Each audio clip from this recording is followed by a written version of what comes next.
Hi there. Okay, so today we are going to be putting together all of the properties of exponents that we've learned throughout this unit to solve problems that have all of the rules in them or a couple of them.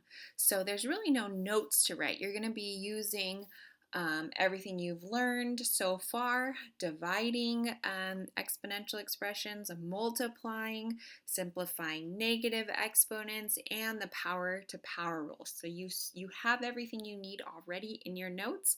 I just want to go through and do a couple example problems with you. So let's start at number 1. We have 2x times 2x cubed divided by 2x cubed squared. So you always want to start by expanding. So on the top we have 2x, which expands to 2 times x, and 2x to the third, 2 times x times x times x, divided by 2x to the third 2 times. So that's 2x to the third times 2x to the third. And so we're going to expand that completely down here. So we get 2 times x, 1, 2, 3 x's, times 2 times 1, 2, 3 more x's.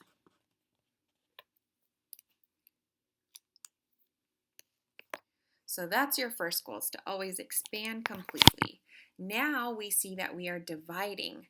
So according to our notes on dividing exponential expressions, once we expand completely, then we find ones. So ones over the top and the bottom are the same. Like right here, we have 2 divided by 2. That is a 1.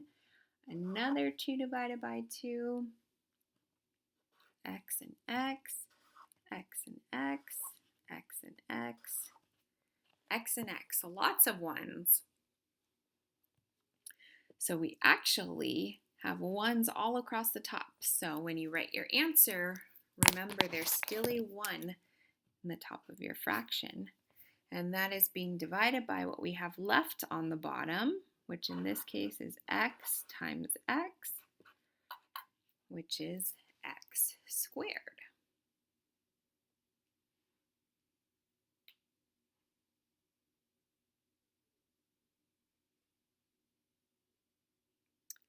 And then let's do number 3. I think that one might be a little bit harder for some people than number 2.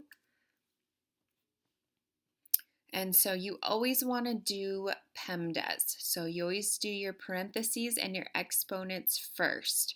So always move your negative exponents.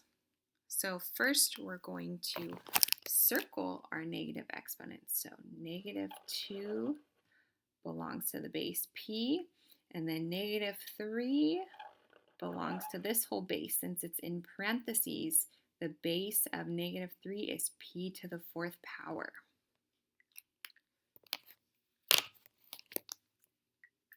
So the p to the negative 2 power is going to move to the bottom of our fraction, while the p to the 4th to the negative 3rd power is going to move to the top of our fraction.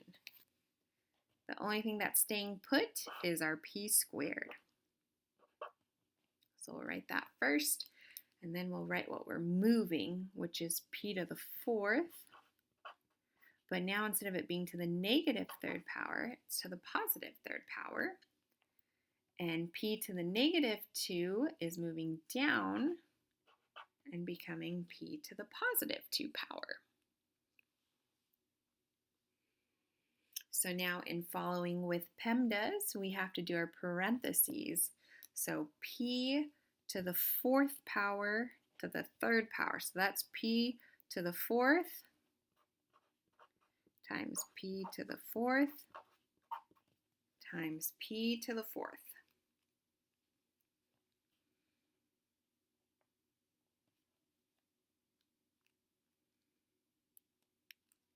So now we can expand completely, which gives us p squared, that's p times p, and then we have p to the 4th, 1, 2, 3, 4, times another 1, 2, 3, 4, times another one. 1, 2, 3, 4. It's a lot of p's divided by p squared, which is p times p. So we did all that expanding so that we can cross off our ones. So we have p and p and p and p, which means we are left with 1, 2, 3, 4, 5, 6, 7, 8, 9, 10, 11, 12 p's. So p to the 12th power. There's nothing left on the bottom.